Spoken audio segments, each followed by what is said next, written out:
மச்சம் ஒன்ன பார்த்து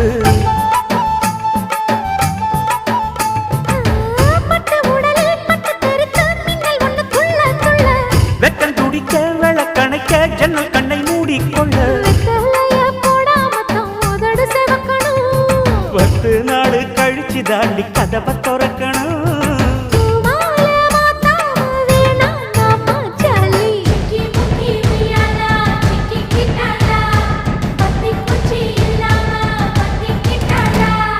மச்சாங்கிட்ட முந்தானைய தந்து வப்பாளா